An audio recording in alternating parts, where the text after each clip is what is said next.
पूर्वांचल के एक शांत गांव में नरेश नाम का युवक रहता था। उसके पिता का देहांत बचपन में हो गया था। उसकी बूढ़ी माँ गौरी ही उसका संसार थीं। गरीबी थी मगर संस्कारों की दौलत थी। नरेश जवान हुआ तो शहर कमाने चला गया। वह दिन रात मेहनत करता, कभी गोदाम में बोरे ढोता, कभी होटल में काम करता। हर महीने वह अपनी कमाई का बड़ा हिस्सा माँ को भेज देता। वह सोचता, जब लौटूंगा माँ के लिए पक्का घर बनाऊंगा। 6 साल बाद नरेश गांव लौटा। घर वैसा ही था, मिट्टी की दीवारें, टूटी खपरेल।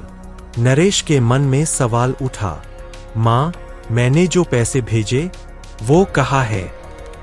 माँ ने शांत स्वर में कहा, बेटा, वो मैंने भगवान को अर्पित कर दिए। नरेश चौंक गया, क्या भगवान मुझे वापस देंगे? माँ मुस्कुराईं, अगर सच्चे मन से खोजोगे तो अवश्य मिलेंगे। अगली सुबह नरेश निकल पड़ा। जंगल के किनारे उसे एक विशाल मगर कमजोर हाथी दिखा। उसकी आंखों में डर था। अचानक हाथी ने धीमी आवाज में कहा, मनुष्य, कहाँ जा रहे हो? नरेश ने कहा, भगवान को खोजने। हाथी बोला, अगर मिले तो पूछना, मैं इतना शक्तिशाली होकर भी डरपोक और बीमार क्यों हूं? नरेश ने वादा किया। आगे बढ़ते हुए वह एक सूखे, फटे हुए तालाब के पास पहुंचा। धरती प्यास से फटी हुई थी। हवा चली और जैसे तालाब की गहराई से आवाज आई, यात्री, अगर ईश्वर से मिलो तो पूछना, मैं सूखा क्यों हूं जबकि मेरे भीतर कभी मीठा पानी था? नरेश ने यह प्रश्न भी मन में रख लिया। आगे एक कच्ची झोपड़ी के पास उसने एक वृद्ध विधवा को देखा। वह रोटी के छोटे टुकड़े बच्चों में बांट रही थी, खुद भूखी थी। वह बोली, बेटा, अगर भगवान मिले तो पूछना, क्या भूख भी कभी खत्म होगी? नरेश का मन भारी हो गया। शाम को नदी किनारे उसे एक तेजस्वी साधु मिले। उनके चेहरे पर अद्भुत शांति थी। नरेश ने सब कुछ बताया, माँ के पैसे, हाथी, तालाब, विधवा।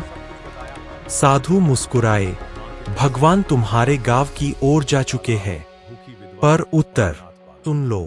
उन्होंने कहा, हाथी इसलिए कमजोर है क्योंकि उसने अपने बल का उपयोग बंद कर दिया है।